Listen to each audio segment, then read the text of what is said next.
now the opportunity to hear from speakers from the EIF, from the European Commission, and from the EIT Food, what's going on in the respective institutions that is relevant for this community. So I'm calling on stage my fellow colleague from the EIF, Daniela Stefanova, from the Mandate Management Team Equity Investments, then Agnieszka Wojdyr, Policy Officer at DG Grow Commission, and then Amparo de San Jose Riestra, Program Manager in EIT Food.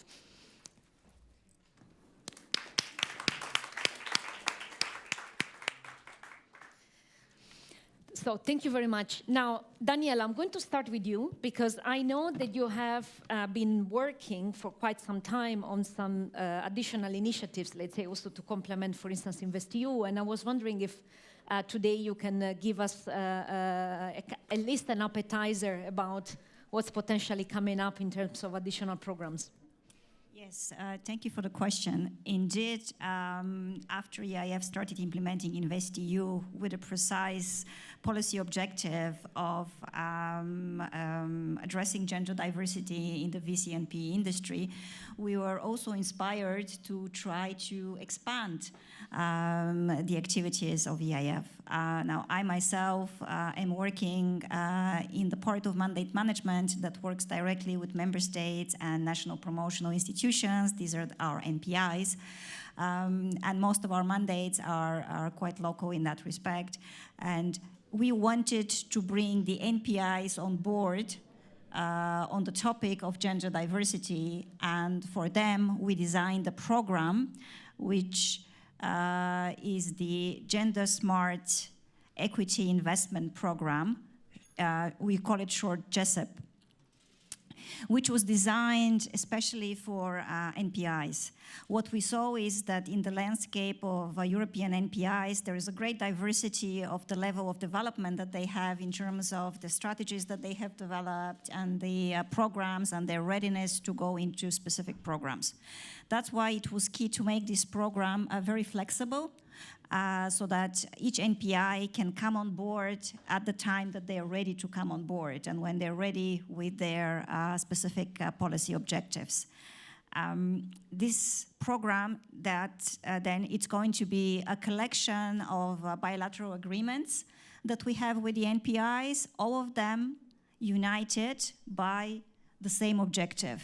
And the objective of our program is first and foremost directly to empower women in decision-making positions in the VC and private equity industry, and indirectly to foster entrepreneurship, female entrepreneurship, and also to encourage women in senior positions in portfolio companies of the VC funds.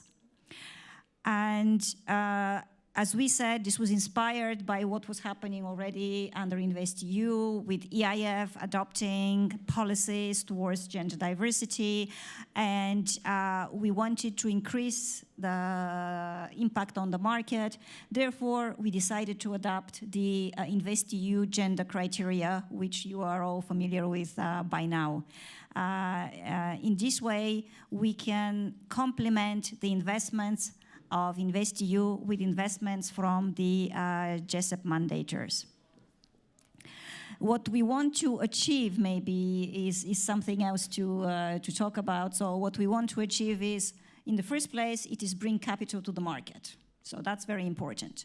But the second point is also quite important, and I believe that from today's conversations it has become apparent, which is to bring greater awareness of the gender gap that exists in the market and to send a policy message to the market that this is important, that gender diversity is important to EIF, it is important to our NPIs at the local level, it is important also to the European Commission at the European level.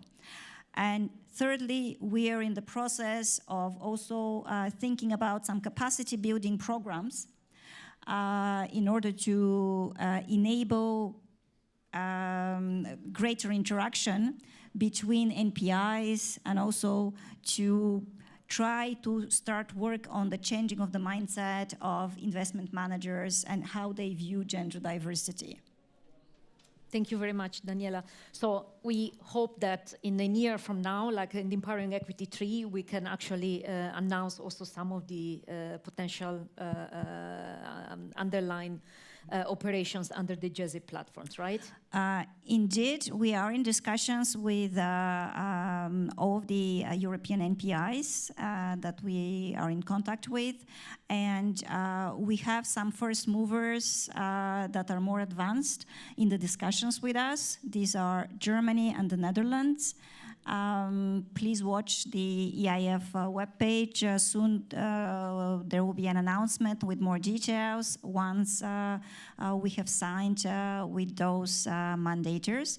What is important here to note is that this is good news not only for fund managers in Germany and the Netherlands, but also for regional fund managers that are targeting partly those markets.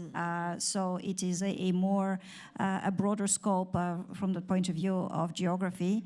And next year, as we progress with discussions with other NPIs in other markets, then we hope to bring you by next year some more good news of more capital being available for gender diverse teams. Fantastic. Thank you so much also for all the effort that you are putting into this. And I'm going to now go to Agnieszka, and we heard from Astrid this morning about the overall strategy of the European Commission, and we also, she actually created expectations about upcoming initiatives. So tell us more about that. Yes, thank you very much, and thank you for sticking with us until the end. So yes, before I go to the concrete initiatives, I still wanted to go back to the gender equality strategy that we issued in 2020. So the strategy is sort of twofold. So it's a mix of mainstreaming actions and concrete specific actions. Yeah? So what we mean by mainstreaming is really thinking about gender equality in all EU policies. So when we design these policies, when we implement them, when we issue new legislation, when we design funding programs, we should think about gender there as well. So one example that is actually quite telling is public procurement. So that's where authorities buy certain products, services. So you would think that's normal, that there should be gender balance, equality, whatever. But it was not so apparent. We had to issue a guidance document to explain to the authorities how they should take into account gender in the tendering of public procurement. So, for instance, the products that they're buying, the services they're buying should be also equally accessible to women and to other groups like people with disabilities, that also the works that are carried out, there should be no discrimination between men and women. So that's actually a very interesting example. Another example that just came to me and when we were talking this morning, and where actually I can tell you my colleagues are struggling as well, is the European standards. So think about the COVID masks that we were wearing, or think about the seat belts that Shiva mentioned in the car, or for instance, protective equipment that is used by workers in construction. So all these standards that were issued by men for men mostly. And actually our colleagues, they are doing an exercise of analyzing more than 3,500 standards to see how they take into account, or do not take into account, this gender aspect. So that's to show you that there's also other areas where there is a lot of work still to be done. So now maybe going back to the initiatives that we have, let's say, closer to which we see on the screen, right? Exactly, so it's we nice see them summary, on the yes. screen, and I try to sort of group them in sort of bubbles. So the first one is, let's say, the broader ecosystem initiatives. And one example is the Women and Girls in STEAM, and that's an initiative through which we already reached more than almost 3,000 women to equip them more with entrepreneurial skills, with science skills, technology skills, to show girls that there are possibilities and opportunities for them if they decide to have this as a career choice. Yeah? So this is a program, the project that is ongoing. What is also important is showcasing, for instance, role models. That's why we have the EU Prize for Women Innovators. This is a prize to really showcase that women can innovate, can be scientists, can go into these fields, and it's quite successful. We receive a lot of applications every year. We are also working on an index, sort of methodology to measure the gender gap in startups, scale-ups, in the whole ecosystem, and that would also help us, well, measure consistently if there is any progress. That's also information that we think could be useful for investors, so stay tuned for that. We're only starting that work. Someone mentioned, of course, also the pay gap that exists in all industries. Currently, it's 13% in Europe, but it has a little bit decreased over years, so there's some progress, but still remains. So we have this law that says that certain companies, bigger companies, unfortunately, we don't apply this to small companies, have to publish data on the pay gap in their companies. And if the gap is too big, they will have to explain why that is. So that's the first step. Now going back maybe to how we support female founders, female entrepreneurs, because this has been quite ongoing in the Commission. Traditionally, we have supported a lot female founders. So we have very interesting two initiatives. Is the Women Tech EU and the Women Leadership Program. And these are targeting women founders, especially in tech companies, but not only. And this provides mentoring, coaching, helping them to women develop their business. So there is a lot of services provided. And what was interesting, I actually wanted to encourage some of you to become mentors. But now, when I talked to my colleagues, they said that they had so much interest from people who wanted to become members that they had to close the call. Wow. So that's also, I think, shows us that there is this willingness to give back and to help other women that maybe are a bit earlier in their careers. We had for years this WeGate platform, which helped women entrepreneurs to show how you start a company, to show how you grow a company, how you reach out, how you find new markets. So that was a very successful initiative that unfortunately now ended. There is still a lot of resources from that project available online.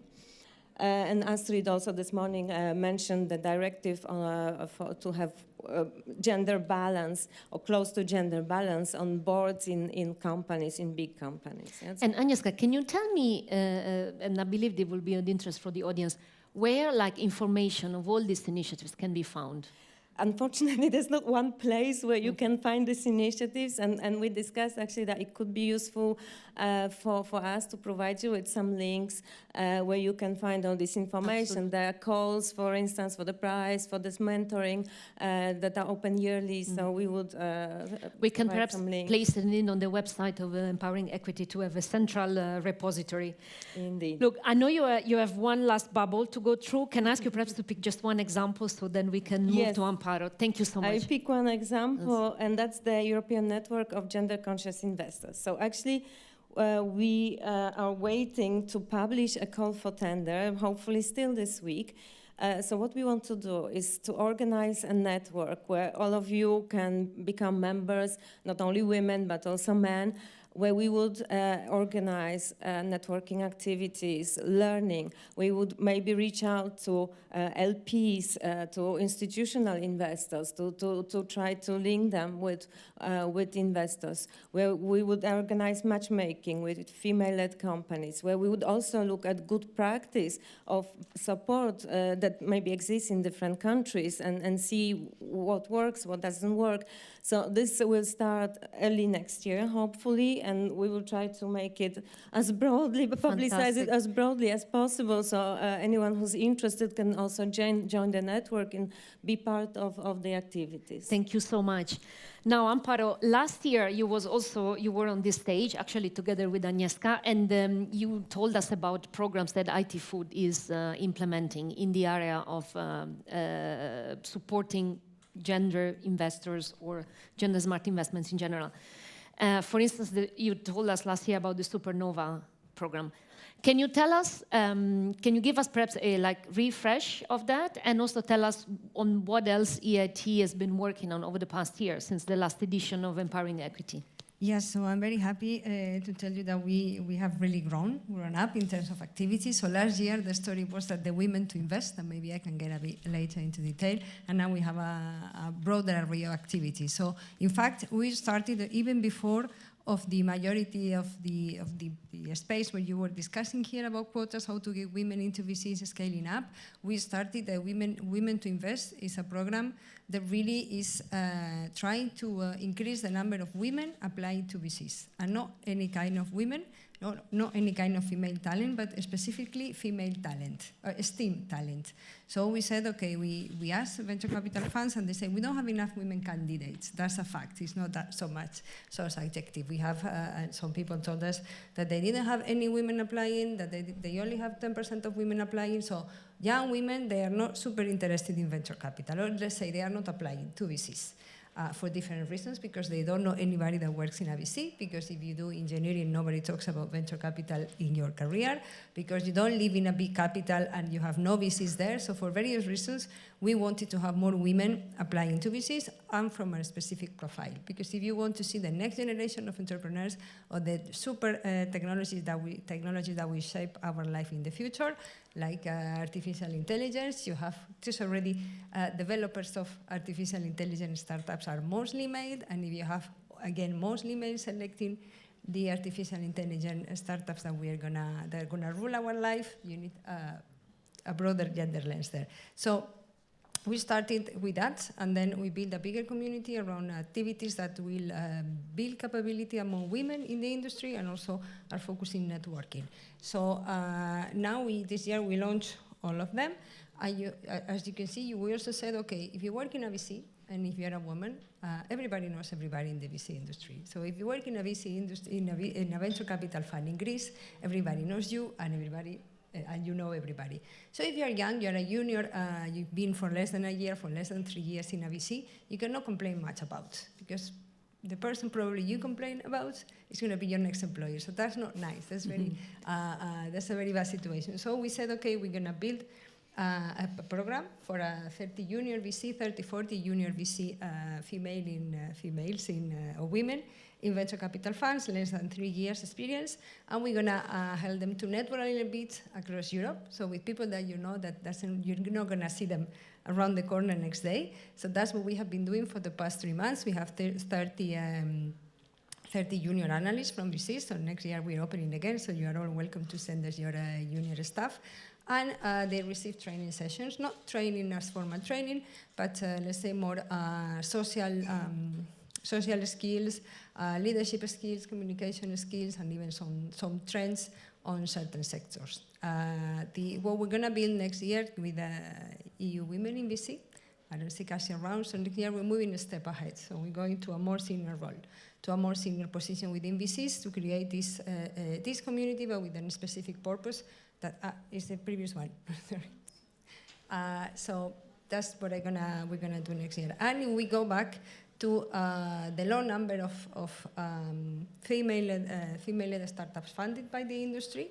There is maybe one reason. That is, if you think that there is not enough women in VC, there are less women in angel investments. So if we assume that angel investors are building the pipeline for VC investors, then we need more women in VC, in angel investments. So we're also working very much on building that community, inspiring. I would say that it's not even, it's just training, but what we have to do before is inspiring women that can become angel investors. There's a lot of professionals in Europe that are not really taking this opportunity, and this is because they never heard of, they don't feel secure to do so, and there is a long road to even to start exploring angel investment and your first angel investment. I think this goes very well in tune with what we were saying also before in the panel about this Indian scene, also about the awareness raising and communication. It's really never enough. That's also my experience.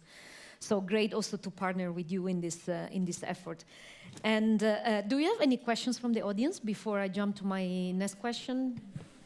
No. So just as a final perhaps communication to this room, what we could expect in 2024 in terms of launching of initiatives, and what would you see in the more long-term future? Like this morning I asked a question about the end of the InvestEU investment period, which is 2028, which I believe is a reasonable horizon to make some predictions or some projections.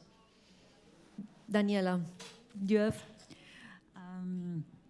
Okay, right now we are concentrating on gender diversity at the fund level. And this is good, this is where we need to start, because we are in the VC and private equity industry, and that's where we see the gap is so huge. Only 15% female GPs versus 85% of male. This is a good start, and I believe that we should be sending stronger and stronger signals to the market. So I see our role as starting softer now, but getting more demanding towards the VC fund managers. There was the discussion earlier today about quotas versus KPIs. I've been thinking about it. It's a little bit also semantics. I'm a little bit influenced by the fact that finance is my second degree. My first degree is literature and linguistics, so I think about words and its connotations. So quotas always has a negative connotation. So whenever people hear quotas, they associate it with something negative. KPI is more neutral because it is more data-driven, so people conceive it. But something that is positive is ambition. We should have a greater ambition. We should communicate that ambition to the market, and we should require it and demand it from them, because we are the biggest LP. Now, it's going to take time, so it's not going to be overnight, but I am hopeful that if we keep pushing and if we keep communicating that it is an important point to work on it, and if we help those fund managers how to work on it, that this can be achieved. So that's why I really want to see a progression upwards. The fact that we as EIF are active is the most positive thing, because it is only through action that anything can change. Absolutely, fully subscribe to that. Agnieszka, your... Yes, so apart from launching our flagship project that I just mentioned, next year will be actually quite important, because we will have the elections to the European Parliament. And why this is important? You might not think, but I encourage you to vote, because a great example, the project that we're launching came from the initiative of one woman MEP, member of the European Parliament, who actually believed that there is a problem and convinced the European Parliament to give us €1 million for the project. That's why the European Parliament, it might sound for you far away, but it's important. We will also have a new European Commission, so we'll probably have to think of new priorities, new actions. We will see. And exactly, this is also the year where we'll actually start reflecting on the new programs. In the EU, the programming periods are 7 years, let's say. So the InvestEU goes until 2027, but it takes a very long time to prepare for already the next period. So next year we start to reflect, and I think we have heard a lot today in the gender area. A lot of ideas, so we will definitely have things to think about. Thank you. And Amparo, on your side? Yes, on our side, in terms of KPIs, we have for the next few years for our program for Supernovas, in total we have the objective of training into VC or within VC 1,000 women in the next 2 years, so that's a KPI already. And next year we will be focusing a lot in data, in generating knowledge. I think we need to understand still many things that are happening in the ecosystem. These studies are wonderful, and hopefully end of the first quarter we are doing a study with the EIB and the EIF on the female-led deep tech startups, so I hope that we will see very interesting things there. And also we are building our Supernovas platform with all the female-led startups that EIT I don't know if all of you know what is EIT. We are quite a bunch of people working across Europe in 9 different EITs apart from food. So we have already a large number of startups supported. So this will be the first pool. So all our female startups supported, you could trace them there in the platform and you could reach out to them through us or not through us, so directly. So I think that this is another way to push in for a bigger pipeline of female-led startups. Fantastic. That sounds very promising. And as I mentioned, I think it would be nice if we can also keep the feeding platform of Empowering Equity up to date with this information, so to have a central repository. And with that, I thank you very much for the information.